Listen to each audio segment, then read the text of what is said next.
Welcome to Rainier Avenue Radio App. We are excited and happy to bring you Earth Deserves Your Best. Now, yesterday was the day.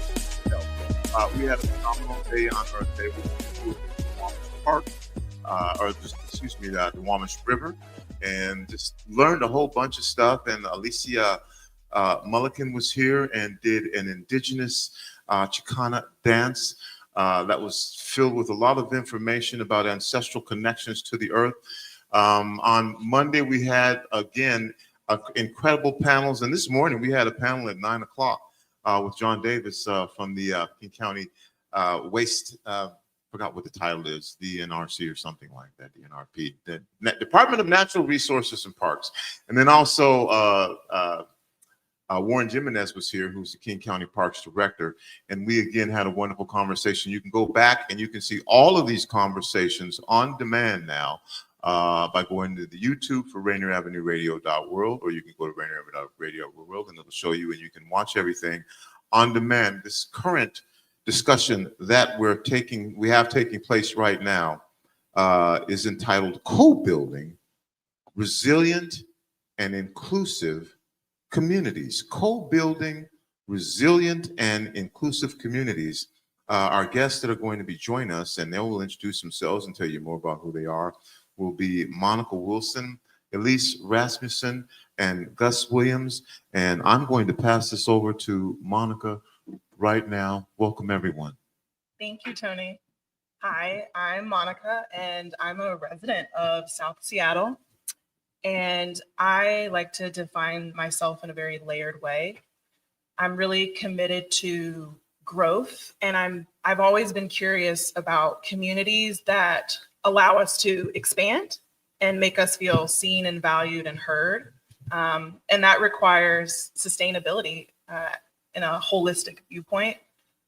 And I currently work in engineering within the built environment, supporting the natural environment. And I've done a lot of things in the lab with water, construction, consulting, and I've supported a lot of global projects that want to commit to this line of work in making sure that our building materials are strong and supportive and resilient. Hi, everyone. My name is Elise Rasmussen. I use she and her pronouns. I'm the interim climate justice advisor at the City of Seattle's Office of Sustainability and Environment. And I really focus on implementing Seattle's Green New Deal and working in tandem with Seattle's Green New Deal Oversight Board to make the Green New Deal come to life and advance climate and environmental justice for Seattle's communities. And I'll talk more about that today. All right. Hello, everyone. Gus Williams, he, him pronouns. I'm the Climate and Workforce Development Advisor at the Office of Sustainability and Environment. Really focused on, equitable initiative with an inclusive workforce, right? What that really means in so many big words is, how do we make sure that our workforce is diverse and we're including folks into this new workforce landscape that is called clean energy and a green economy? So looking forward to having this conversation with you all. Like Monica, I'm a resident of South Seattle, grew up in the region, Lake Ridge, Skyway. So definitely true to that 98178 zip code that, sometimes underrepresented and overlooked. So glad to be here with you all. Awesome. So we're going to kick things off with some city work. Go ahead, Gus. All right. So today we're excited to be here, number one. So Tony, thank you. But we're going to cover a few things. Really talk about the work of Sustainability Environment, and then second to that, we're going to look at the Green New Deal and what the Oversight Board does, and then spotlight some climate jobs and climate career pathways. That is definitely a passion of mine. So excited to share those insights with you all. But at the forefront of all of this, Seattle is an international leader in cutting edge when it comes to environmental policy for our natural environment. We love this city for reasons. We complain about the rain, 3 months after at the year, right? But the spring, fall, and summer are beautiful times to be here. So at the end of the day, we want to make sure that folks can stay here and also live here in a inclusive place. But really also looking at the One Seattle Climate Justice Agenda, which we know addresses, inclusive climate workforce, reducing climate pollutions, and also supporting healthy, resilient communities within our ecosystem. So the work at OSE really focused on multiple things, but I'm going to talk today about just one parallel box, right? And that is our Environmental Justice Fund, Climate Workforce, Resilience Hub, Duwamish Valley Program, and the Green New Deal Oversight Board. So really keying in on our climate and environmental justice focus on part of this Earth Day celebration. All right, so part of the work we do at OSE is to ensure that a clean and healthy environment are for all Seattle residents. We prioritize those currently and historically harmed by racial, economic, and environmental injustice. We serve as a cross-departmental and community collaborators, innovators, and driving cutting-edge policy as well. And then also to want to contribute to Seattle communities where there's healthy and free of fossil fuel pollution. Yeah, so Gus just shared a number of the things that our Office of Sustainability and Environment does, or OSC is how we'll refer to it for a little bit of a shorter phrase. But just yesterday, this is really exciting. The Mayor Harrell signed an executive order just yesterday on Earth Day to advance climate resilience and reduce transportation emissions. And that's really an executive order to get city departments to update our climate action plan for Seattle. And so a few things that we know that this update will focus on is really modernizing our actions that we take as a city to address climate change, because it is here now. So some of the things that will be included in that climate action plan are climate resilience and adaptation. We know climate change is here and it is affecting and shortening the lives of people, especially on the front lines of the climate crisis. We're going to be focusing on building a green economy, which you'll hear more about from Gus in a bit, and also really having a strong focus on public health throughout all of our climate action planning. And then finally, having near-term actions to reduce transportation emissions, which is the largest source of our emissions in the city. So, and actually you can move up a few slides. Maybe that would be helpful. Yes, continue. Next one. Perfect. Okay, so setting the table there, we have this executive order that was signed yesterday that's going to kick off a whole host of work throughout 2025 and part of 2026. So please be on the lookout for that. We're going to share more information as the year continues around the Climate Action Plan update process. But also simultaneously, what we have going on is a number of different climate initiatives and programs and policies that the city is working to implement in partnership with communities. So before we kind of dive into the Green New Deal, I do want to just give it some service that that this work doesn't happen in a vacuum, that this work has come from many, many, many years of community organizing to end environmental racism and advance climate and environmental justice. And so from that work, the city got the Equity and Environment Agenda, which really kind of puts to the forefront the need to include equity and have that at the forefront of all of our environmental work at the city. So that's kind of the context for everything. Out of that environment and equity agenda, equity and environment agenda, we've gotten a number of new initiatives. They're not so new anymore, but a number of initiatives that sprouted from that. We have the Environmental Justice Fund that provides funding for community-led climate and environmental work. We have the Duwamish Valley program that supports that community that is heavily polluted and working to support that community that's overburdened by pollution through a number of different ways, whether it's pollution remediation, small business support, et cetera. And then we also, out of all of that work, spurred the Green New Deal for Seattle. And the Green New Deal I'm going to talk about a bit, but just want to kind of name some top line things. So The goals of the Green New Deal are, one, to eliminate pollution and give direct support to those communities who are overburdened by pollution. Two, to support workforce development and this transition to a clean energy economy and making that clean energy economy accessible for folks entering those careers. And then finally, supporting community health and well-being, because like I said, climate change is already here. And we do that in a number of different ways. So one, we partner with the Green New Deal Oversight Board, which I'll talk about them a bunch in just a second. We also have a whole portfolio of work that's focused on climate resilience that is really around working closely with community partners to advance the solutions that communities already have for their own resilience and health and supporting those initiatives. Another one is workforce development. Again, Gus will talk more about that. We have a whole portfolio of work around climate data indicators to understand where our emissions are coming from so we can diagnose the problem and work to address that problem from a data-driven standpoint. We're also doing a number of different things that I'll get to in a second to reduce our emissions and transition off of fossil fuels. And then we're also standing up a new body of work that's around Indigenous-led sustainability initiatives, which I'm really excited to talk more about. So that's kind of the broad overview of the Green New Deal. Can go to the next slide. So I'm going to talk about the Green New Deal Oversight Board. I'm fortunate enough to staff and support this wonderful group of 19 folks who make up the board, which is a city advisory board. And those 19 members include representatives from frontline communities who are hit first and worst by the climate crisis, tribal representatives. We have representatives from environmental justice organizations in the area. We have representatives from workforce development organizations as well as labor unions. We have representatives that bring along technical climate and greenhouse gas reduction experience. And we also have youth representatives. So those are the folks that make up the board. And the board is appointed in part by the mayor, in part by city council, and also some seats are appointed by the board itself.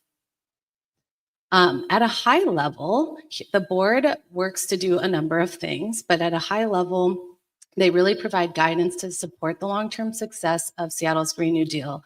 And that's really to ensure that as the city works to implement the Green New Deal, that we are keeping community solutions and priorities and needs at the forefront of that implementation to ensure an equitable implementation of that law that is really to keep in close intent to what this ordinance is supposed to be about, which came from community organizing. Another thing that they do is provide budget recommendations to the mayor and city council on climate investments. They also have a robust community engagement work that they carry forward. And then they also work in partnership with other city departments to implement the Green New Deal and to make sure that there's collaboration across city government and community partners. So I'm going to touch a little bit on the current work of the board. So one is standing up community assemblies. And we're really, really fortunate to be able to support this work. So community assemblies are essentially spaces where people gather and they dive really, really, really deep into a topic and work together to identify problems based on that topic and come together to identify then agreed upon solutions for that topic. Then we take those recommendations that come from those conversations and those workshops, and we're working to literally do co-governance, which is bringing what we're hearing from those assemblies to then shape our work either for the board or for city work. So the board supported two community assemblies last year. One was with MLK Labor that focused on how to support workers who are on the front lines of the climate crisis during extreme weather events, climate-related weather events, and what supports and safety they need during the working hours. We did another assembly with the Urban League of Metropolitan Seattle that was really focused on what BIPOC communities in the South Seattle area, what their visions were for a greener and more equitable and a more healthy future. And I'm excited to say that those recommendations are coming out soon. There'll be a whole report full of those recommendations, and those recommendations are also going to directly shape our upcoming climate action plan. So you can see how what we're hearing in those spaces are going to directly translate to policy. We're excited to say that we have 2 more assemblies that are going to be happening this year, and be on the lookout for that. We'll share resources at the end about how to stay in tune, but we're going to be doing 2 more assemblies this year. Another current thing that is happening for the board is every year they write budget recommendations to the mayor and city council for climate investments. And they're in the process of gathering those recommendations right now. And we'll share resources as well, but you can look at the Green New Deal Oversight Board's website for their past year's recommendations. But actually, we can go to the next slide. I'll just share that as a result of the board's recommendations, there's been a number of then city-funded work that have really been sparked from the ideas that have come from this board. I'm not going to go into this whole list, but I do want to just say that there's a number of things, like a lot of what Gus's work is that he'll talk about in a second around apprenticeships and pre-apprenticeships for working in the trades, Duwamish Valley youth leadership, and small business support. There's also a whole portfolio of investments around reducing our emissions to get low-income homeowners away from oil and gas to heat their homes to cleaner solutions, cleaner energy solutions, electrifying our city buildings, rebates for heavy-duty electric vehicles, all of these things to support this transition to a more clean energy economy. There's also been funded work because of the board's recommendations around resilience hubs, around equitable tree canopy cover, supporting the Environmental Justice Fund, which I talked about briefly, and also standing up the Indigenous-led Sustainability Fund, which will go to fund Indigenous-led projects that we know, like they've been stewards of this land since time immemorial. So let's support that work to do that, to continue. And so that's just a few examples. Also, I'm just going to put in a really quick plug here that every single year the board will have vacancies. So if you ever are curious about this work and want to apply, March is usually when we put out our application. We're in the process of going through applications right now for new board members, but do check in. Every year we have openings on this board. So if this sounds like a board you'd want to be a part of, please do check out our website. We also have a monthly newsletter that goes out to provide information around current board work. The board will also be supporting the climate action plan update that I've talked a little bit about, which was that executive order yesterday that kicks off that planning process. And then also, I mentioned this already, there's going to be a report on those community assemblies from last year. There's also a 3-year board work plan that we're going to put online soon. So if you want to see what this board is going to be up to for the next several years, that will be up online, hopefully sometime this summer. And then the last thing I want to share is just more information on how you could get involved if you're interested. Please come to a monthly board meeting. The board meets every month virtually. Each third Monday of the month from 5 to 7 p.m. We always have a public comment period. So please come through. You don't have to give public comment, but you are welcome to. And then also, like I said, there's a newsletter. So we'll make sure to get all this information out. But if you also just search in your web browser, Green New Deal Oversight Board, you can find all that information on their website. That is it. I'll pass it to you, Gus. Yeah. Okay, good. All right, excellent. This is the bread and butter right here. As far as, looking at how do we support, green jobs opportunity within our city. So currently there's about 18,000 clean energy and sustainability jobs within our region.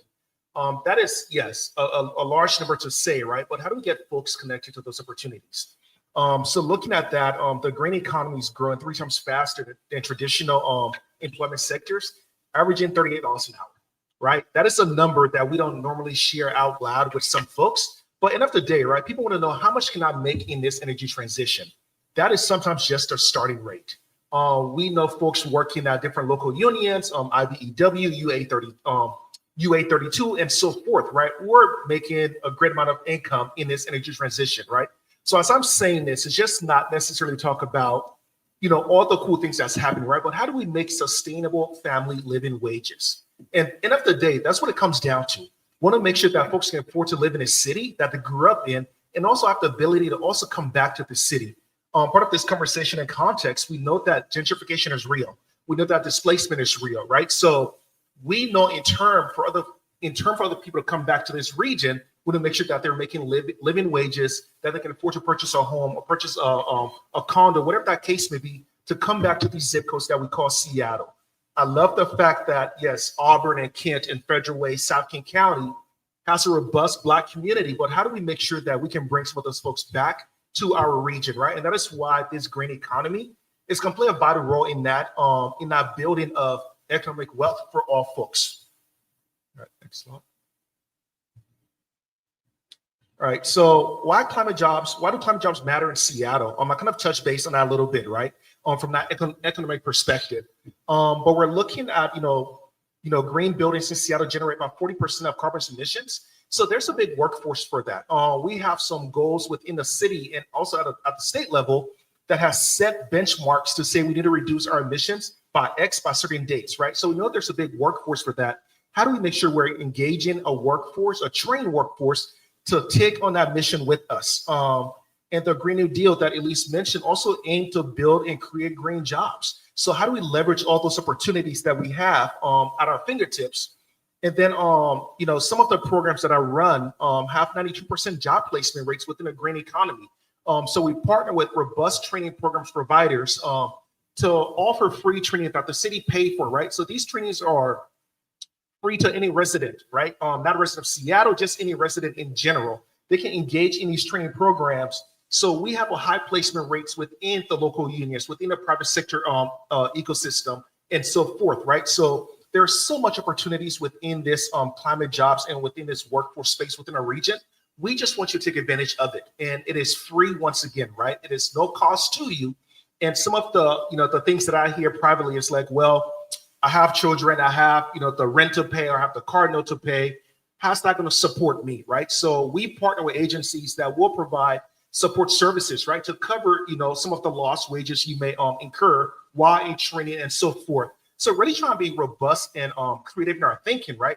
That is part of the co-building space. How do we make sure that we're in partnership with you, the community, to make sure you have access to these training programs so that you're not leveraging your last resource to engage in this clean economy and green economy space?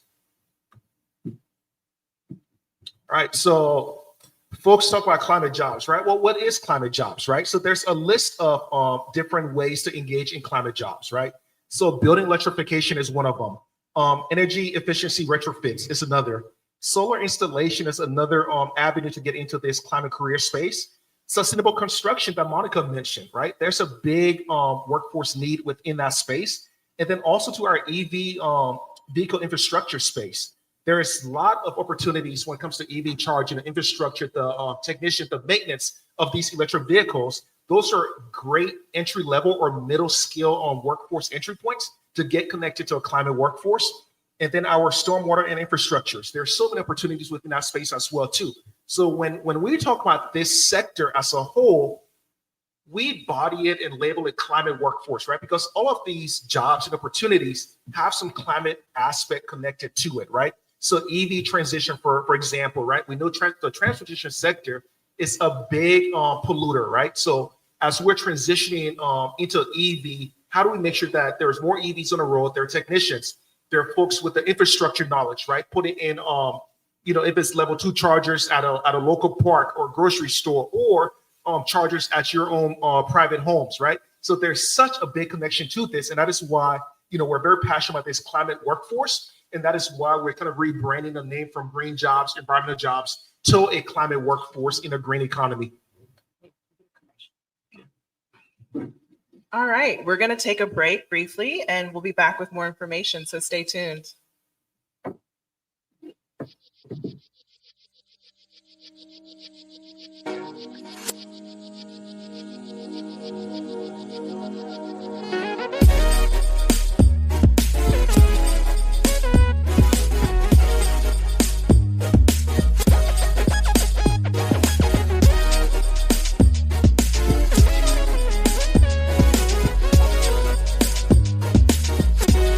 here with the Rainier Avenue Radio Traffic Update. You can listen to us in your car 24/7 anytime by downloading the free TuneIn app. Once you do, search Rainier Avenue Radio. And remember, do not curse out your fellow drivers. This has been your Rainier Avenue Radio Traffic Update. Celebrate Earth Day with Rainier Avenue Radio Tuesday, April 22nd.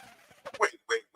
Earth deserves more than that. Seattle and surrounding communities, get ready because it's about to go down for Earth. Tune into the morning live on Rainier Avenue Radio. 10 a.m. to 10:30, April 21st through the 20th. You know what? Lavera's going to be here with us. So teaming up with King County Parks to let you know how climate and environmental justice impact you with Earth Deserves More Than a Day. Join us live for free at the historic Columbia City Theater all week long, 10 a.m. to 5 p.m. Monday through Friday, we're going to have panel discussion, workshop, interviews. There'll be an Art of Soul gallery where Seattle-based artists will share their interpretation of climate and environmental justice. Thursday night is Youth Night. Next gen stepping up. An Earth Week gift shop with sustainable swag you can feel good about. Don't sleep on the panel, workshop, and all the action. Visit RainierAvenueRadio.world right now for the full scoop. Let's show the Earth some real love all week long, celebrating Earth Week in partnership with King County Parks. Hey, Seattle, tune in to Lidline Sports every Monday, 7 p.m. to 8 p.m. What up, yo? We are back. This is Pep and the man that don't take no mess, Mr. O-P-I-S, Mr. Stevenson. What say you? I hope you see the hat that I'm wearing right now. That's how mad I am. I do. Man, you are angry. I just want to make that be known. Tune in to Lidline Sports every Monday, 7 p.m. to 8 p.m. Lidline Sports. Mga kaibigan, ito po si Kuya Bert Kawili. And this is Miles Salvador from Australia. And I'm Norb Kawili, also known as Norbcam. Kung gusto niyo po ang latest news and events from the Philippines at yung local Filipino community, Phil-Am Radio po. We play Filipino music and interview guests from all around the world. And I'll keep you updated on the latest Seahawks and sports news. Kaya always tune in, Phil-Am Radio every Tuesday, 1 to 2:30 p.m. Pacific Time on Rainier Avenue Radio.world. And in YouTube and Facebook. Salamat po. Hey, Seattle. Here are some storage tips to love food, stop waste. Onions make potatoes sprout faster. Keep onions away from potatoes. Ripe bananas give off a gas that makes the fruit around them ripen faster. Store bananas away from other fruits. 40% of food in the U.S. goes uneaten. Save money. Save food. Save the planet. Visit Seattle Public Utilities for more tips. Rainier Avenue Radio, your community radio station will provide you with more information. Rainier Avenue Radio.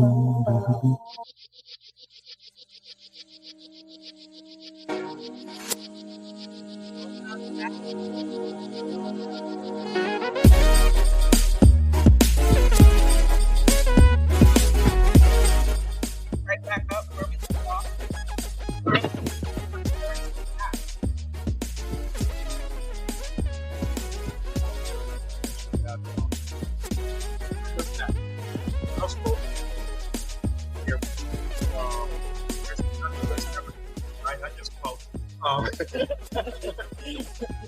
But literally, right, we're talking about some workforce. This is the opportunity that we face here in Seattle and just our region in general. As I, dive deep into research, I tend not to all the time, right? But I have to give some stats here that is going to be instrumental in how we move forward.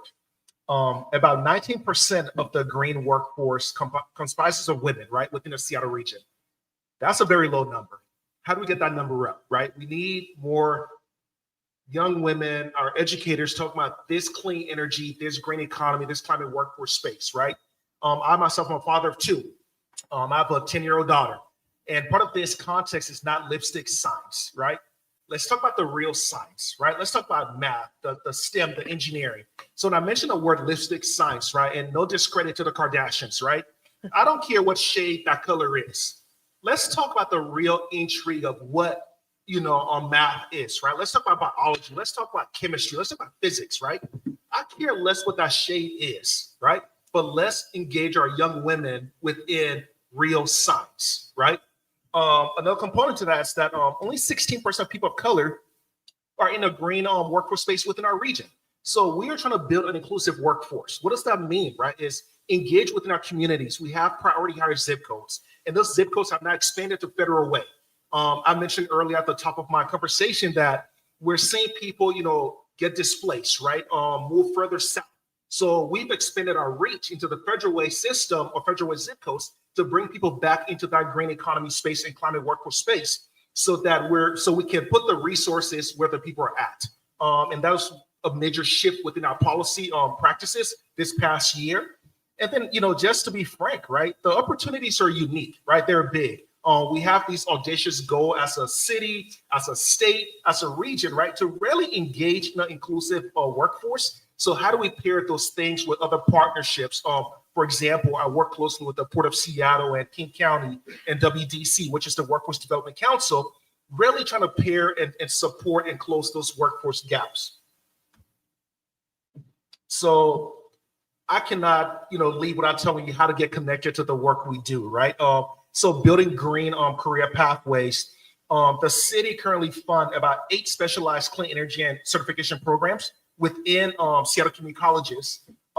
We fund programs that supports 200 plus Seattle residents or others in pre-apprenticeship programs in 2024.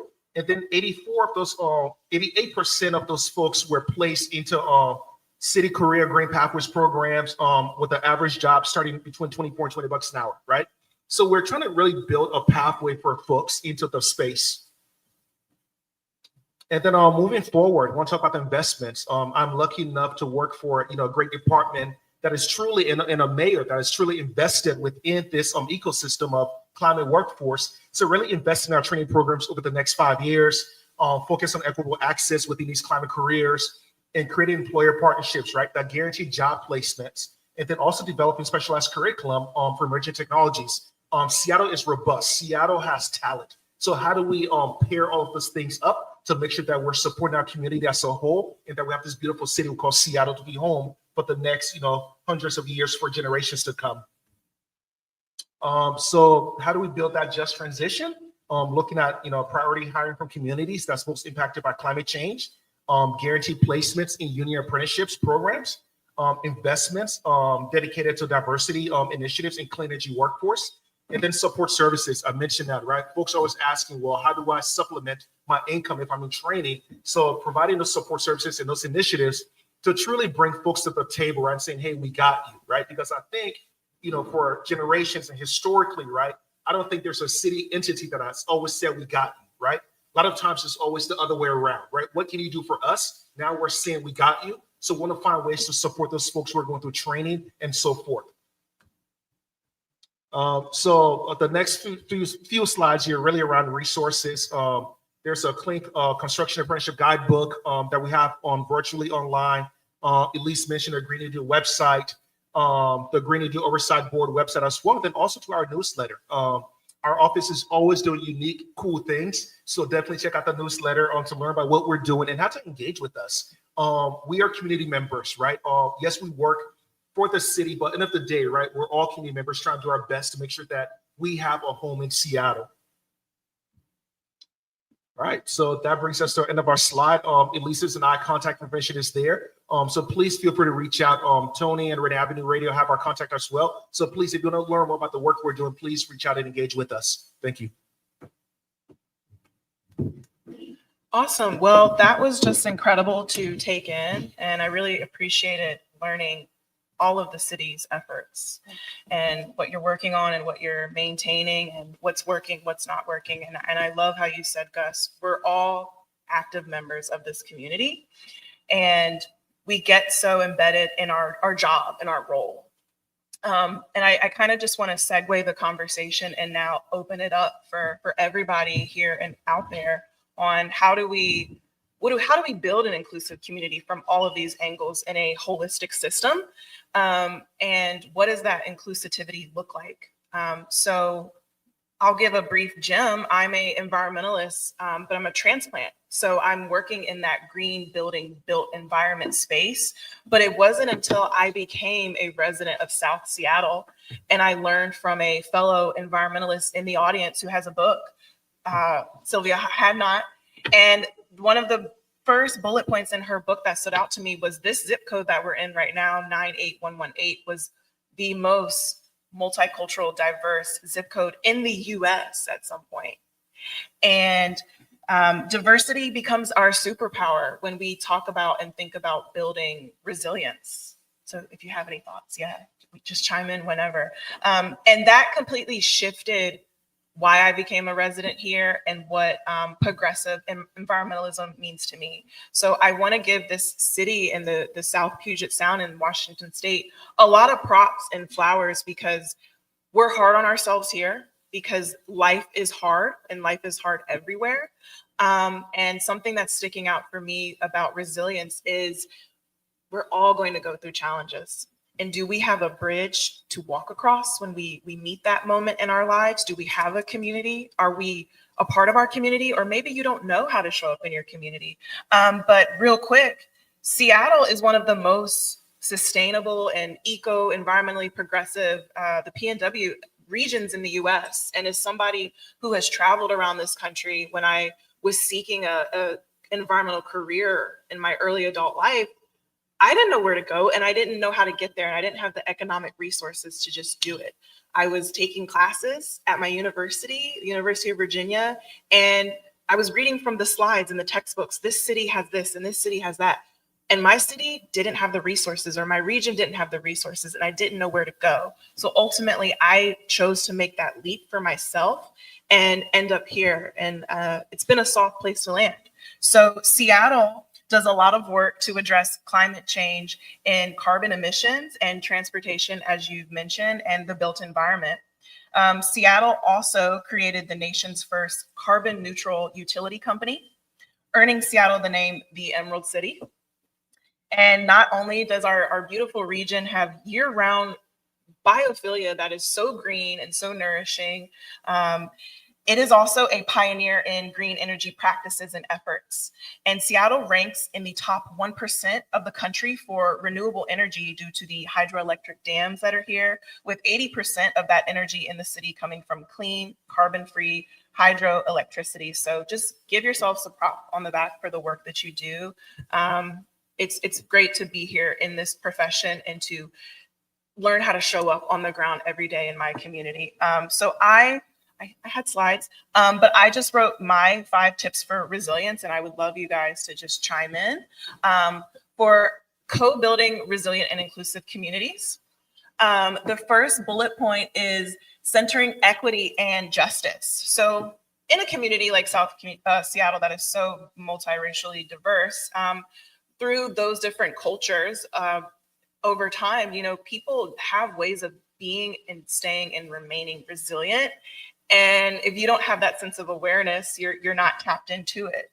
So in our community, we have to discuss how power is distributed and who gets to make those decisions, and emphasize anti-racist and anti-oppression frameworks in planning and implementation, and address who has historically been excluded or marginalized in the community. And we're all Black here on this panel, and learning about who gets pushed out and who gets shuffled around where, and that being a sad cycle here in the Puget Sound, and me coming here and looking for where are the people, where is the community, where is the culture, and a lot of people from here having to tell me what happened and why. I was really shocked. But then, I log on every day at work and I'm doing the thing in the built environment, but within myself culturally, I haven't felt fully aligned until I started looking at it from a different holistic viewpoint. I said my second tip was offering community-led solutions, highlighting the importance of listening to and elevating all of these local voices. This particular zip code right here in Columbia City, I walk around and I see flyers. There's always something happening. It's just so approachable.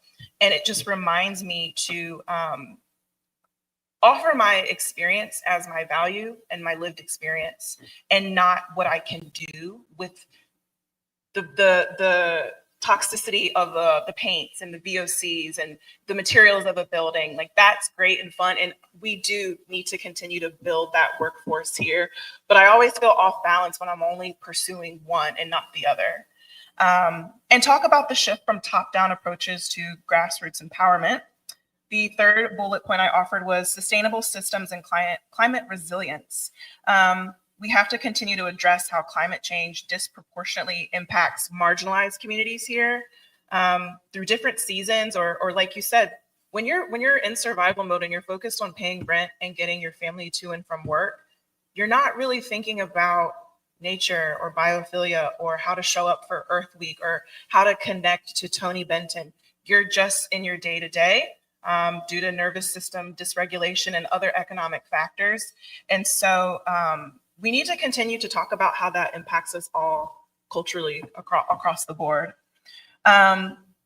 Now we can get sciencey. So let's talk regenerative practices, green infrastructure, food sovereignty, and disaster preparedness. When that day comes for the big one, because I think about it all the time. I live with climate anxiety. Reminding our community that we're all here. We are people of the Pacific Northwest. Sometimes it's a lighthearted joke, but it wasn't until I moved into this neighborhood and went to a nonprofit down the street that they had a fire prevention plan. They had the earthquake prevention plan already in place. And I was still so impressed with Seattle, a city that continues to take in and be aware of its problems and really expresses the transparency of doing the best that you guys can. Let's see. Explore how climate resilience can be a bridge for community cohesion and skill building. I would love to teach people who are intimidated by math and science what it means to be a scientist in the built environment. A lot of this material here can be intimidating to our community and other Black and Brown communities, and you don't grow up ever realizing that you have power and potential to just have general awareness of your environment. And it wasn't until I got here and started mingling with folks where, I compost, or I know about emissions, and I didn't grow up that way. So I really had to kind of start over with myself. But here I am still pursuing the career at this level, but there was just still basic things that I wasn't familiar with. But it allowed me to become more of a steward of the land in this community. Number 4, cross-sector collaboration. Continuing to identify the role of partnerships between nonprofits and local government and businesses and residents. I would love to see more green workforce development here. Seattle does a great job of volunteer days and cleanups and visiting the rivers. But then I get emails from downtown co-working spaces saying like, yeah, we want to offer you a co-working spot here. You're a scientist. There's all these awesome engineers here. But what about you guys? What about people in South Seattle that think that sounds cool, but they don't know where to start? So then there's a gap and there's no resiliency bridge, and then the bridge gets wobbly and it falls. And so I would like to just explore how we can do that gap analysis with that subject matter. And then the last tip I wrote was healing culture and belonging, something that we could all use. Recognizing the importance of spaces for healing from trauma that is collective and intergenerational. Uplift these cultural traditions that still have a strong presence here in Seattle. And it really makes Seattle feel like a melting pot and a world stage in a very cosmopolitan place, but you're still immersed in nature depending on where you are. I think when we all have cultural connection, we have purpose to be stewards of the land and to not put all of our worth in a job. And then center practices that foster belonging, inclusion, and joy in community spaces. Where can we gather? Probably our public places, our parks, to just gather and celebrate and relish the work that is done here, and how to market yourself to be that pipeline for those in South Seattle that are disadvantaged, but they need options. Something I wish I knew when I was younger was just, can somebody or a workforce or a organization just expose me to everything that's potentially out there? And what is the path I need to take to get there or end up there? And sustainability is like so many things, from the educational space to the city government to a scientist in corporate. There's so much that we can chip in and contribute and offer. And it's a lifelong subject matter, because as things change and get better and worse, and as policies change on the legislative level in Washington State and nationally, this is our life's work. We're not done. So it's just great to be here and relish in this. Yeah. Thanks so much, Monica. I loved those 5 tips or however many there were. That was great. And I see a lot of connection between what Gus and I are working on and your work too. And one thing that is really, I mean, there were many things, but one thing that really is standing out to me is really kind of something that I'm hearing is that I strongly believe in is like change is hard for every human being. And now we have this change that is happening on a global scale, and it is causing crises, it is causing death, it is causing just a ton of instability, and it is exacerbating inequities. There's all these pressing things that are happening that are truly urgent. And even though change is hard, change can be good. Like we can re-envision a world. We can dream up a future that is more equitable, healthier, better for the people, better for the planet, better to just like get around. Like why, we don't have to do the car thing. We can dream up a new way. We don't have to have like everything be disposable. We can dream up a new way. And actually that's the old way. We can like go back to some of the things that we know as humans to be the right way to be in relationship with the planet. And so sometimes there are definitely days I live with climate anxiety too. And then I try to remember that like my job is so cool because I get to work in partnership with community to dream up a better future and actually make that happen. And so I appreciate your points around that. And definitely in order to dream up that future, you need diverse perspectives. Because if it's just coming from my brain, then we're gonna be right back where we started, right? Like I don't know the universe of what's out there. So I just really appreciate your points. Yeah. Thank you. Yeah, I chose to be car free here.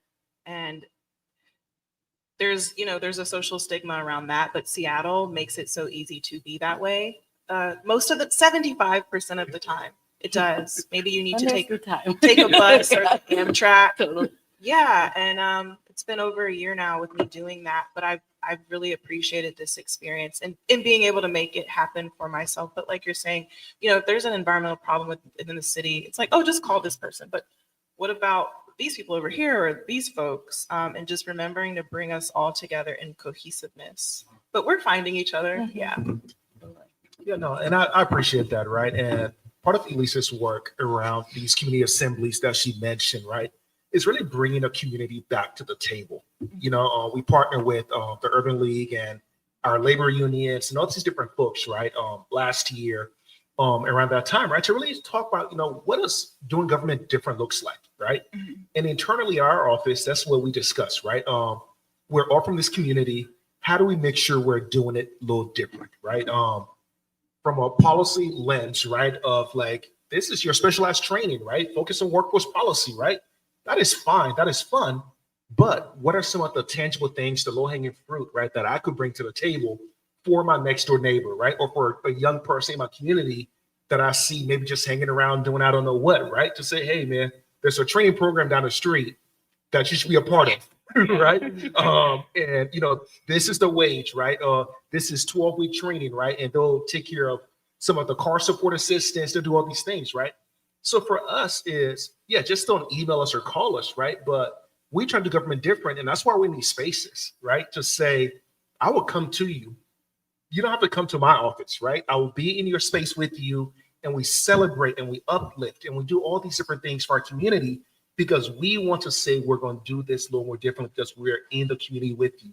I tell folks sometimes I'm in a space as a city official, government employee, but I'm coming with my badge off, right? Because I'm here because the same issue you have, I have, right? So I'm listening to you, but also have to advocate for these challenges or these new opportunities because it's going to benefit us, right? It's just not going to benefit me or you. it's going to benefit us, right? I think that is sometimes the context we need to put forth, right? Is that this is a global good, right? Rather than it's me or you, is what is this going to do to benefit us as a unit, as a community? Yeah, I appreciate hearing that too, Gus, because it makes me feel like if I did see you in my community, well, I know I can talk to you because you work for the city and we can talk about this dense technical thing, but I also could ask you about, you know, what's working for you and how you show up in community and what are you teaching your children? Or like you said, hey kid, there is a garden down the street and you're going to learn how to plant seeds and you're going to watch it grow through seasons. And there's going to be this cultural relationship that you develop with the land. And you need to know why that's important. And you're going to grow up and weather a lot of seasons and storms, and you're going to care about maintaining that garden. But yeah, so there's just a mental, a physical, a spiritual component to it. And like you said, Elise, when there's so much happening in the world and we're in this work, we do need to remind ourselves, like, I'm doing something good for the greater good for now and in the future. But you can also take some of that superhero cape off your back. We can't do it all in one day, in one fiscal year. And sometimes you need to just see what other amazing professionals are doing. Yeah.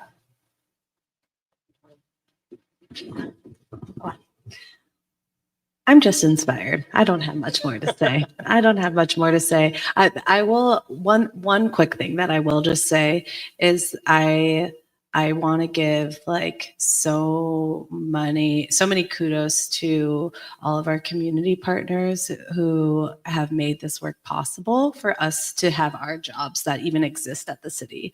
Gus and I would not be up here had it not been for the years and decades of organizing to then socialize this and bring in policy and programmatic work into the city that didn't exist 15 years ago.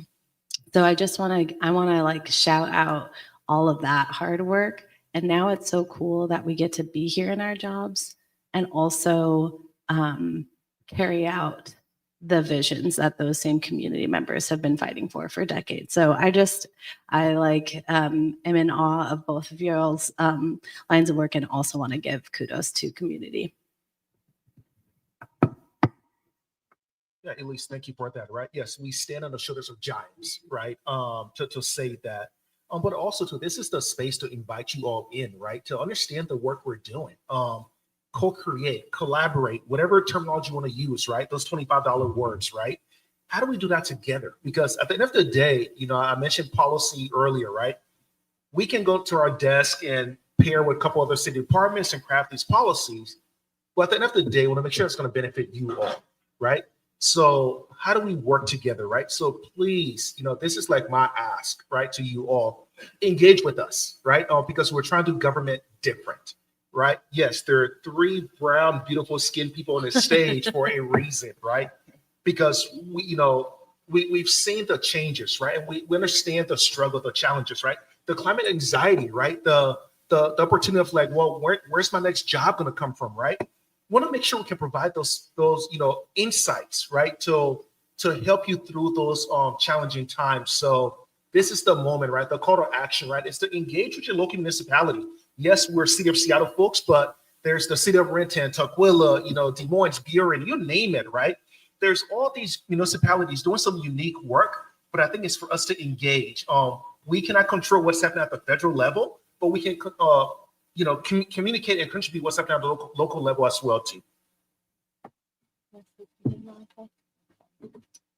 Yeah, thank you to everyone for having us here and being able to collaborate on this topic. I think Earth deserves every season to just reevaluate what's going on and just continuing to express how we can create a community system where we all have a space to be valued, but to also remember to enjoy the quality of our life here, because we all work so hard to live here and exist here. All right. Thank you to each of you for joining us and presenting this important conversation. Again, the panel, co-building resilient and inclusive communities. And I think that y'all did a wonderful job of saying, this is how this works with climate justice and environmental justice. So we appreciate you. Gus Williams, Elise Rasmussen, and Monica Wilson. Thank you all for joining us. I just want to remind everybody that it don't stop. This is Earth Deserves More Than a Day. Rainier Avenue Radio is proud to present this opportunity in partnership with King County Parks. And I think that consistently what I've seen here from every panel that we've had is that the communities most impacted by environmental degradation are Black, brown, poor, low income. And if that's the case, then you're living with this not just one day, not just a week, you're living with this 365 days a year.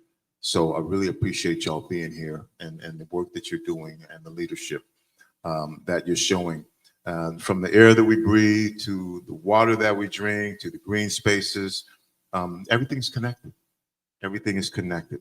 Well, all week long right here from the Columbia City Theater, we'll be hosting live panels. Thursday night is youth night. I think this is youth night, but anyway. But even younger folks will be here. There's a lot going on tomorrow night. And there it is up there. Is that the, yeah, youth storytelling